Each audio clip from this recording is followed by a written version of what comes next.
ಎರಡನೇ ಸಲ ದಯಮಾಡಿ ಮುಂದಕ್ಕೆ ಹೋಗ್ಬೇಡಿ. ಈ ಕಡೆನೇ ಇಲ್ಲಿ ಯಾರು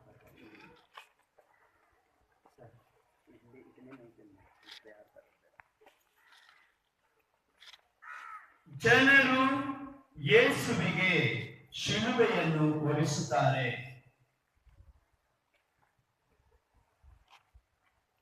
ಸ್ವಾಮಿ ಯೇಸುವೆ, ನಿಮ್ಮನ್ನು ಆರಾಧಿಸಿ ನಮಸ್ಕರಿಸಿ ನಿಮಗೆ ಕೃತಜ್ಞತಾ ಸ್ತೋತ್ರವನ್ನು ಮಾಡುತ್ತಿದ್ದೇವೆ.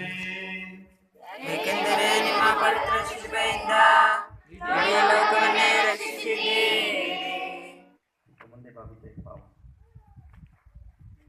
ಯೇಸುವೆ, ಕೆಲವು ದಿನಗಳ ಹಿಂದೆ ಇದೇ ಜನರು ತಮ್ಮ ಮೇಲಂಗಿಗಳನ್ನು ಮರದ ರೆಂಬೆಗಳನ್ನು ರಸ್ತೆಯ ಮೇಲೆ ಹರಡಿ ಜೈಕಾರ ಹಾಡಿ ನಿಮ್ಮನ್ನು ಜೆರುಸಲೇಮ್ ಪಟ್ಟಣದೊಳಗೆ ಸ್ವಾಗತಿಸಿದರಲ್ಲವೇ?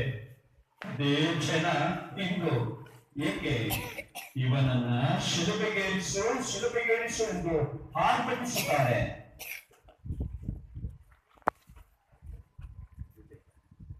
ನೀನು 5,000 ಜನರಿಗೆ ಉಣಬಡಿಸಿದಾಗ ನಿನ್ನನ್ನ ರಾಜ್ಯದನ್ನಾಗಿ ಮಾಡಲು ಪ್ರಯತ್ನಿಸಿದ ಜನರು ಈಗ ಮುಳ್ಳಿನ ಕಿರೀಟವನ್ನೇಕೆ ಹೊಡಿಸಿದ್ದಾರೆ.